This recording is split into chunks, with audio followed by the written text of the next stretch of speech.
Bharuch એસઓજીનો staff Ankleshwar વિસ્તારમાં પેટ્રોલિંગમાં હતો તે દરમિયાન બાતમી મળી હતી કે અંકલેશ્વરના સાળંગપુર વિસ્તારમાં આવેલ આદર્શનગર ખાતે રહેતો રાકેશ મંડલ નામનો ઈસમ તેની પાસે રહેલ સ્કૂલ બેગમાં માદક પદાર્થનો જથ્થો લઈ અંકલેશ્વર જીઆઈડીસી એસટી ડેપો ખાતે આવનાર છે। જેવી બાતમીના આધારે પોલીસે વોચ ગોઠવી હતી। તે દરમિયાન શંકાસ્પદ હાલતમાં બે ઈસમો પૈકી બાતમીવાળો ઈસમ ખભે બેગ લટકાવી એસટી ડેપોમાંથી નીકળી ગેટ પર કિસ્મત ગેસ્ટ હાઉસ તરફ જતા હતા। તે દરમિયાન પોલીસે તેને અટકાવી બેગમાં તપાસ કરતા તેમાંથી 58.11 ગ્રામ મિક્સ હેરોઇન ડ્રગ્સ મળી આવ્યું હતું।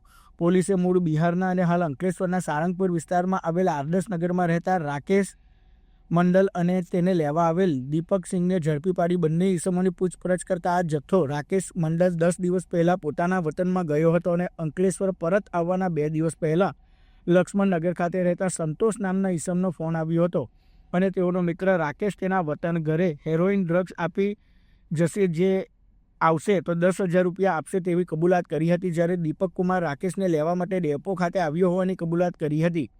પોલીસે 11.62 લાખનો મિક્સ હેરોઇન ડ્રગ્સ, 2 ફોન મળી કુલ 11.72 લાખનો મુદ્દામાલ કબજે કર્યો હતો અને ડ્રગ્સ મંગાવનાર સંતોષ નામના ઈસમને વોન્ટેડ જાહેર કર્યો હતો।